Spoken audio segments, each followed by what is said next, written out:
हमारे कॉलेज की सिक्योरिटी जावेद साहब को बैच लगाकर हमारे प्रिंसिपल साहब को। यूपी के कानपुर के हलीम मुस्लिम कॉलेज में एक कार्यक्रम को आयोजित किया जाता है जिसमें छात्रों को स्मार्टफोन बांटे जाते हैं और ये काम बीजेपी एमएलसी सलील विश्नोई करते हैं।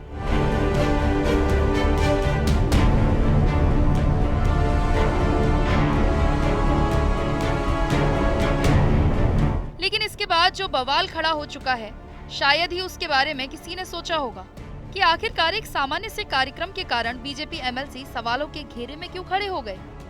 अगर आप मंच की इस तस्वीर को गौर से देखेंगे तो मंच पर आपको एमएलसी सलील विश्नोई के साथ खड़ा ये शख्स कोई और नहीं बल्कि हाजी अब्दुल हसीब है।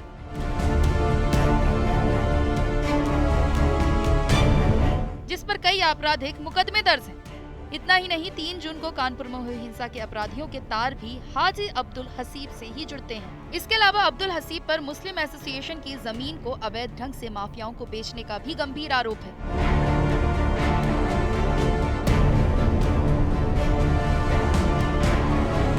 लेकिन अगर कानपुर हिंसा से जुड़े मामलों की बात करें तो नई सड़क उपद्रव में अब्दुल हसीब का नाम बिल्डर हाजी वसी के सहयोगी के रूप में सामने आ रहा है।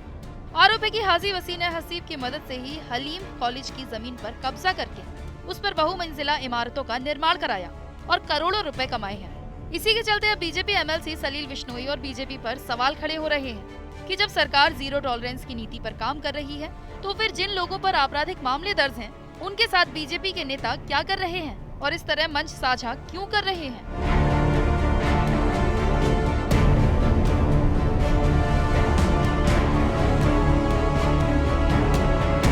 इस कार्यक्रम की वीडियो वायरल होने के बाद हाजी अब्दुल हसीब के गुनाहों का चिट्ठा खोलने वाला कथित पत्र सीएम योगी को शिकायत के तौर पर भेज दिया गया था और इससे जुड़े सभी मामलों की जांच कमिश्नरेट पुलिस की ओर से की जा रही थी। लेकिन क्या इन तस्वीरों के आधार पर ये समझा जाए कि हाजी अब्दुल हसीब का राजनीति रसूख भी कानपुर में काफी चलता है या फिर ये एक कार्यक्रम में हुआ सामान्य मुलाकात है।